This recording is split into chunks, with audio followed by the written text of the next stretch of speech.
Statehood के हवाले से नेशनल कॉन्फ्रेंस और कांग्रेस के बयान बदल रहे हैं। बीजेपी बोली लोगों के जज्बातों के साथ दोनों अच्छे से खेल रहे हैं। राहुल गांधी ने जम्मू कश्मीर में कैंपेन के दौरान क्या स्टेटहुड की बातों को घुमा फिरा कर लोगों के सामने पेश किया और बातों ही बातों में उन्हें धोखे में भी रख दिया।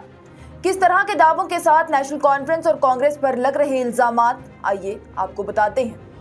जम्मू कश्मीर में रियासत का दर्जा बहाल करना ये एक ऐसी बात है जिसका पिछले कई सालों से यहाँ के लोग बेसब्री से इंतजार कर रहे हैं और जब से जम्मू कश्मीर को यूनियन टेरिटरी में बदल दिया गया है तब से ही सभी जमातें इसे वापस लाने के दावे भी कर रही हैं और लोगों के बीच में भी अलग अलग जमातें ये उम्मीदें पैदा कर रही थी कि वो हैं जो स्टेटहुड को वापस ला सकती हैं। हालांकि इस हवाले से ऐवान में वजीर दाखिला अमित शाह की जानिब से ऐलान किया गया था कि वो जम्मू कश्मीर को रियासत का दर्जा वापस देंगे और ऐसा जरूर होगा, पर फिर भी जो वक्त इसमें लग गया है उसमें बाकी कई सारी जमातें भी ये दावा करने लगी कि वो स्टेटहुड को वापस लाएंगी। और अब चूंकि जम्मू कश्मीर में असेंबली के इंतखाबात होने जा रहे हैं, इस बीच सभी जमातों ने अपनी अपनी पार्टी के इंतखाबी मंशूर में इस एक चीज को जरूर तरजीह दी है कि वो जम्मू कश्मीर में स्टेटहुड की बहाली करेंगे। हालांकि बार बार से इस हवाले से भारतीय जनता पार्टी के जानिब से ये कहा गया कि स्टेटहुड की बहाली करना किसी भी इलाकाई जमात के हाथ में नहीं है। अगर वो हुकूमत बना भी लेते हैं तब भी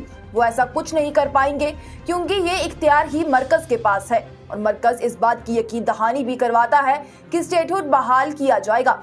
अब बता दें तो नेशनल कॉन्फ्रेंस और कांग्रेस के बीच में आने वाले असेंबली इंतखाबात के मद्देनजर अलायंस बना है और अपनी पार्टी के लिए कैंपेन्स का आगाज करते हुए चंद रोज कबल कांग्रेस लीडर राहुल गांधी जम्मू कश्मीर के दौरे पर आए थे, जहां उन्होंने संगलदान और डोरू में अवामी रैली से खिताब किया। अपने इस खिताब में राहुल गांधी ने ये कहा कि अगर बीजेपी जम्मू कश्मीर में स्टेटहुड की बहाली नहीं करती तो इंडिया अलायंस इस चीज की बहाली करेगी। ये बात इतनी ही आसान नहीं है। दरअसल राहुल गांधी ने कहा कि बीजेपी को जम्मू कश्मीर में स्टेटहुड की बहाली का ऐलान करना होगा और अगर ऐसा उन्होंने नहीं किया तो इंडिया अलायंस इसे करेगी। उन्होंने कहा वजीर आजम नरेंद्र मोदी और उनकी जमात को इक्तदार से हटाकर इंडिया अलायंस की हुकूमत बनाकर उनका पहला काम यही होगा कि वो जम्मू कश्मीर में स्टेटहुड की बहाली करे, चाहे बीजेपी इससे राजी हो या ना हो। अब आते हैं इस बात पर कि उन पर तनकीदें क्यों हो रही हैं और उन पर लोगों को गुमराह करने का इल्जाम क्यों लग रहा है। दरअसल सोशल मीडिया पर भी कई लोगों का ये कहना है, साथ ही बीजेपी लीडरान का भी यही कहना है कि नेशनल कॉन्फ्रेंस ने अपने इंतखाबी मंशूर में कहा